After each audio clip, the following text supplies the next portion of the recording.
Her friend was doing a love story photo shoot and asked if we could help. My girlfriend told me she'd meet me there. When I arrived, she was already posing with another guy. I pulled her aside, confused. She smirked and said, "Relax, you're not exactly camera material."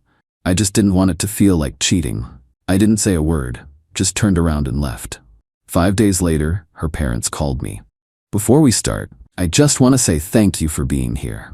It means the world. But take a look at this. Only 8% of people watching are subscribed. If you enjoy these stories and want to support more of them, just one click makes a huge difference."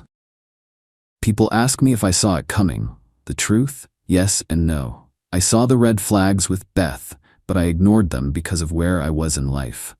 Fresh off a major product launch that had consumed 2 years of my existence, I was mentally exhausted and lonely. Beth was beautiful, outgoing, and seemed genuinely interested in my work. Looking back, the warning signs were there from day one. Beth and I dated for 8 months. She worked as an event coordinator for a luxury hotel chain, a job that perfectly suited her obsession with appearances and social status. I'm a software developer who created a cybersecurity app that recently got acquired by a major tech company. Not exactly a match made in heaven, but I thought we balanced each other out. She brought spontaneity to my structured life. I provided stability to her chaos. At least, that's what I told myself. Throughout our relationship, Beth made subtle comments about my appearance.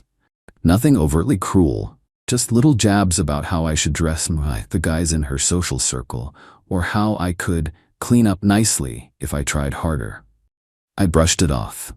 When you grow up as the awkward computer kid who found refuge in code rather than popularity, you develop a certain immunity to those remarks. Besides, I had more important things to focus on. The final stages of my company's acquisition were in progress, which meant endless meetings, legal reviews, and technical handoffs. Beth complained about my limited availability but seemed to understand it was temporary. 3 weeks ago, Beth's friend Zoe, an aspiring photographer, asked if we could help with a love story photo shoot for her portfolio. Beth immediately agreed, telling me she'd handle the details and I should just meet them at Whitman Park at 3 p.m. on Saturday. I wasn't thrilled about spending my one free day posing for photos, but Beth seemed excited, so I agreed. That Saturday, I arrived at the park 5 minutes early, coffee in hand for Beth. Almond milk latte, 1 pump vanilla, her usual. As I approached the fountain where we were supposed to meet, I saw them. Beth was already there, wrapped in the arms of a tall guy with perfectly styled hair and the kind of casual, expensive clothes that scream, "I have a trust fund." Zoe was circling them with her camera, directing their poses. For a moment, I thought I had the wrong day or location. But no, there was Zoe, and there was Beth, and there was definitely not me in those pictures. I walked over, confusion overtaking any immediate emotional response. Beth noticed me approaching and whispered something to the guy, who nodded and stepped away to check his phone. "What's going on?" I asked, handing her the coffee more out of reflex than anything else. Beth pulled me aside, a few feet away from Zoe and Trust Fund. "Look, it's not a big deal. Zoe needed couples photos, and honestly, you're not exactly camera material." She gestured vaguely at my entire existence. "Brandon is a model, Zoe knows. I just didn't want it to feel like cheating, but it's just for photos." She said it with such casual cruelty, like she was explaining something obvious to a child. Then she smirked, not a full smile, just that slight upward curve of superiority. "Relax, it's not personal. It's aesthetic." In that moment, something inside me went very quiet and very cold. All the background noise of the park, children playing, birds singing, Zoe's camera clicking, faded away. I looked at Beth, really looked at her, and realized I was seeing her clearly for the first time. I didn't say a word. Didn't need to. I simply turned around and walked away, her coffee still in her hand. Behind me, I heard her huff in annoyance before calling, "So dramatic, just wait at the cafe until we're done if you're gonna be like this." I didn't stop, didn't look back. Just kept walking straight to my car. As I drove home, I wasn't angry. I wasn't even hurt, which surprised me. I felt clarified, like I'd been looking at a blurry image for 8 months, and suddenly someone had adjusted the focus. When I got home, I blocked Beth's number, removed her from my social media, and changed the codes to my building. Then I opened my laptop and got to work on something I should have finished weeks ago.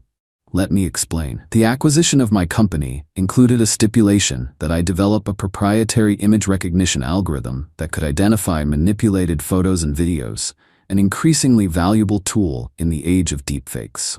I'd been stalling on the final stages because the test dataset I was using wasn't yielding the accuracy rates I wanted.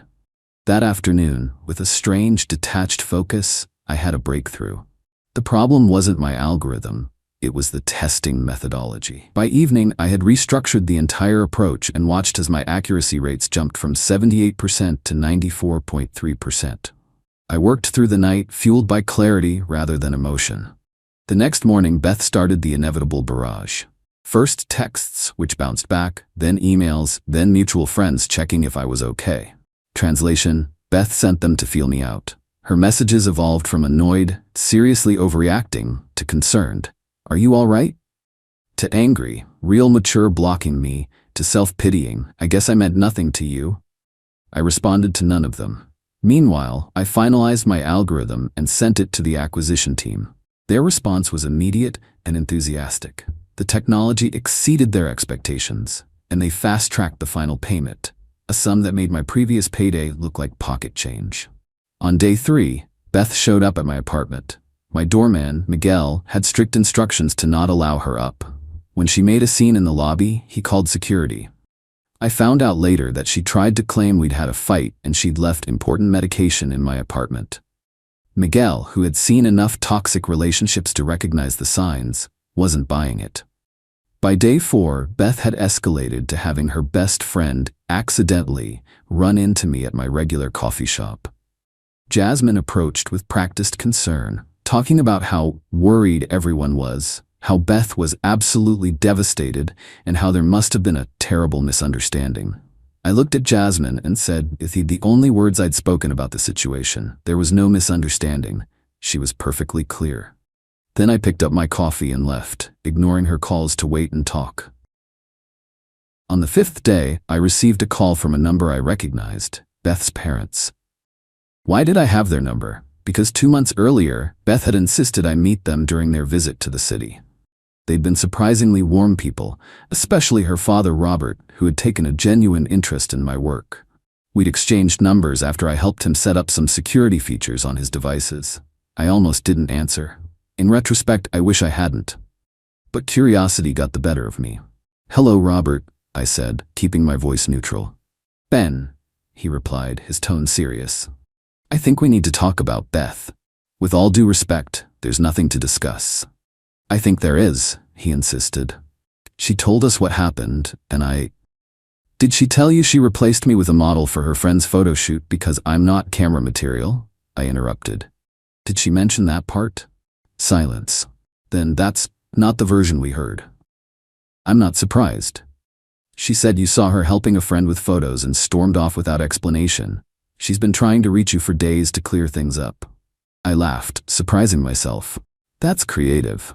Tell me, Robert, does that sound like rational behavior from someone who just closed a multi-million-dollar tech deal? Storming off over nothing?" Another pause. "Multi-million?"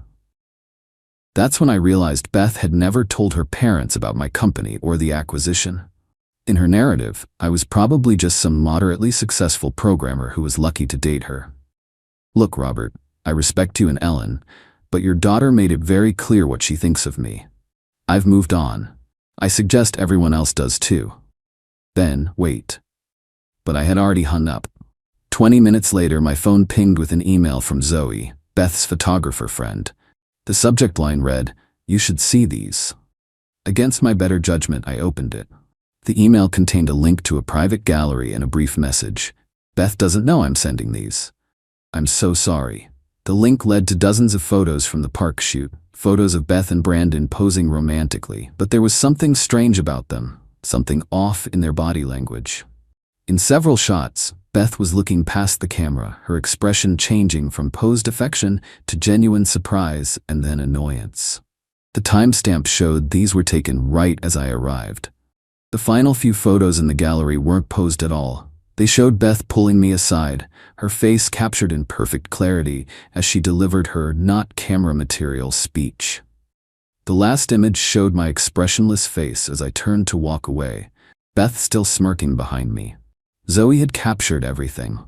I sat there staring at those images, a plan forming. I had just perfected an algorithm that could verify the authenticity of photos, prove they hadn't been manipulated or altered. And here was Zoe, inadvertently providing me with the perfect revenge. I downloaded the photos, then sent Zoe a simple reply, "Thank you for your honesty." The next morning, I submitted my final algorithm demonstration to the acquisition team with a special edition.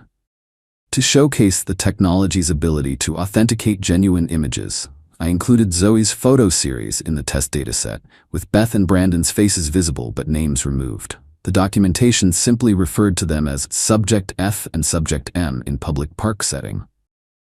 The algorithm authenticated the images as 100% genuine, no manipulation, no editing.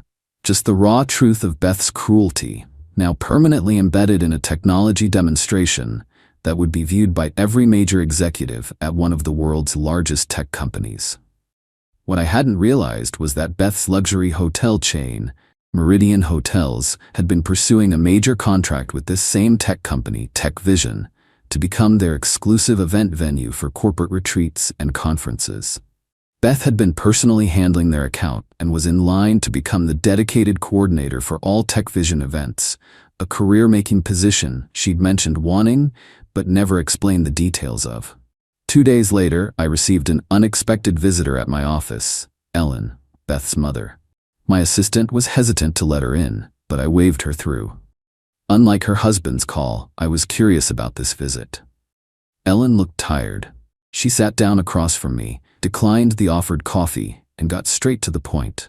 "Robert told me about your conversation. I wanted to hear your side directly." I recounted the incident at the park exactly as it happened. No embellishment, no emotional overlay, just facts. Ellen nodded slowly. "That sounds more like the Beth I've been seeing lately," she said, surprising me. "She's changed the last few years, more concerned with appearances than substance." "I'm sorry to hear that. The reason I'm here..." She hesitated. "Beth has been offered a major opportunity at work, a dedicated coordinator position for TechVision's events, life-changing money." I kept my expression neutral, already seeing where this was heading. Yesterday, she was told the offer is on hold pending a review. Apparently, her likeness appeared in some internal demonstration at the company. Something about photo verification technology. The algorithm demonstration. It had made its way through TechVision's executive team faster than I expected. The chief technology officer who'd been reviewing my work was also overseeing their corporate event strategy and had recognized Beth from their recent venue negotiations with Meridian Hotels. "That's unfortunate," I said, not offering any further comment. Ellen studied my face. "You don't seem surprised. Technology moves quickly. Ben," she said, leaning forward, "I'm not here to ask you to fix this for her. I'm here because I need to know, did you deliberately sabotage my daughter's career?" I met her gaze directly. "I submitted genuine, unaltered photos to demonstrate my algorithm's ability to detect authentic images. Photos taken in a public park that happened to show your daughter's true character. Nothing more, nothing less." Ellen sat back, absorbing this. "She told us you were just a regular programmer, never mentioned your company or any acquisition. That's consistent with how she saw me." She nodded, then stood to leave. At the door, she paused. "For what it's worth, I think Beth is getting exactly what she deserves. Not from you, from life." She gave me a sad smile. "You were never not camera material, Ben. You were just not the prop she wanted." After she left, I received an email notification. The final acquisition papers were ready for signature. The algorithm had been accepted, and my technology would soon be implemented across one of the largest social media platforms in the world.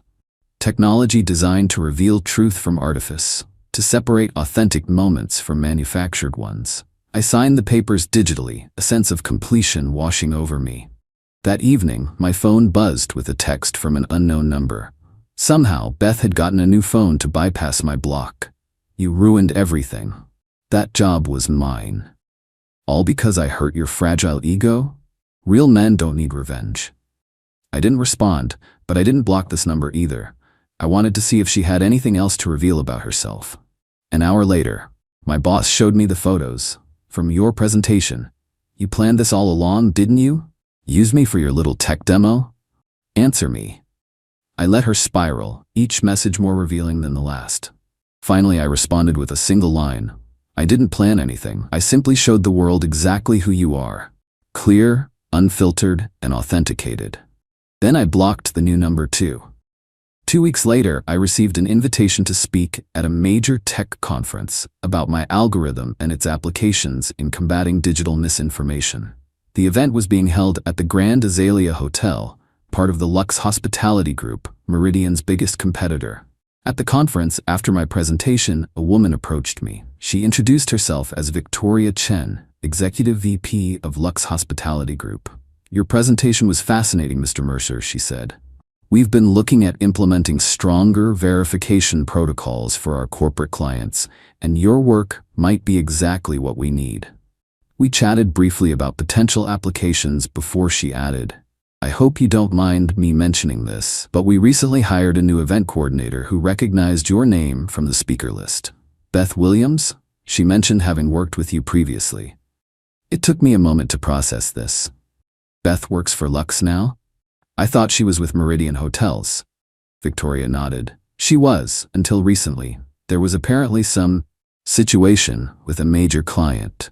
She lowered her voice. Between us, TechVision pulled their contract with Meridian after some concerns about staff professionalism. We managed to secure their business, and Beth approached us shortly after, explaining that she wanted a fresh start. I maintained a neutral expression, though internally I was connecting the dots. After losing the TechVision opportunity at Meridian, Beth had jumped ship to their competitor, likely downplaying her involvement in the lost contract. I nodded politely. Everyone deserves a second chance. Just make sure your photographer gets her good side. The VP looked confused, but I simply smiled and excused myself. Sometimes the most devastating revenge isn't about destroying someone's life. It's about ensuring they face the unfiltered reality of who they truly are, without manipulation, without editing, without the ability to rewrite the narrative. In the end, Beth got exactly what she wanted.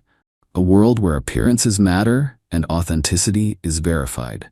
She just didn't expect to be on the wrong side of the lens.